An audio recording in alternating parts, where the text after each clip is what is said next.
আপনাদেরকে একটি সূরা মুশকু করে তেলাওয়াত করে শোনাবো। এই সূরাটি আপনারা যারা পারেন না তারা আমার সাথে সাথে মুশকু করবেন, অংশগ্রহণ করলে আপনারা শিখতে পারবেন। সূরাটির নাম আপনারা সকলে জানেন, দেখতে পাচ্ছেন সূরাতুল ইখলাস মাক্কিয়া। অনেকেই সূরার মধ্যে ভুল করে। সূরাটি যে ব্যাপক জনপ্রিয় সূরা, সকলে এই সূরাটি পড়ে অথচ ভুল করে, অনেক ভুল থাকে। তাই আসলে আমরা এই সূরাটা ভালো করে শেখার জন্য চেষ্টা করি, বিশুদ্ধ তেলাওয়াত করার জন্য আল্লাহ তাআলার পক্ষ থেকে নির্দেশনা আছে। তো আমরা সূরার নাম সূরাতুল ইখলাস, অনেকে বরকুল হিসাবে চেনেন। আমি আপনাদেরকে বলি, আপনারা শুনুন। সূরাতুল ইখলাস মাক্কিয়া, মানে মক্কায় অবতীর্ণ। বিসমিল্লাহির রহমানির রহিম। আবার বিসমিল্লাহির রহমানির রহিম। কুল হুয়াল্লাহু আহাদ।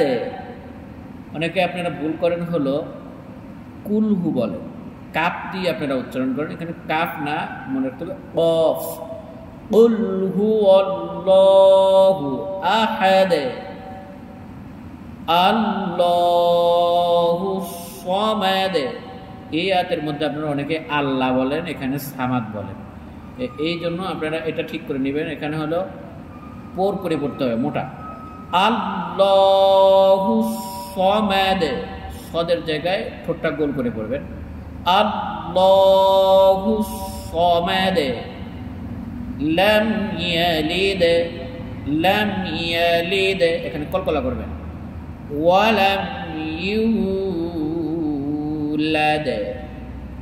ওয়ালাম ইয়াকুল লাহু কুফুয়ান আহাদ। আরেকবার আপনারা শোনাই। কুল হুয়াল্লাহু আহাদ আল্লাহুস সামাদ লাম ইয়ালিদ ওয়ালাম ইউলাদ ওয়ালাম ইয়াকুল লাহু কুফুয়ান আহাদ। সাদাকাল্লাহুল আযীম। আপনারা যারা বিশুদ্ধ তেলাওয়াত শিখতে চান, আপনাদেরকে বলছি আমাদের ভিডিওগুলো ফলো করুন। ভিডিওগুলো ফলো করলে আপনারা নিয়মিত এভাবে বিশুদ্ধ তেলাওয়াত শেখার জন্য অনেক তেলাওয়াত পাবেন। এখান থেকে মুশকু করে আপনারা তেলাওয়াত শিখতে পারবেন।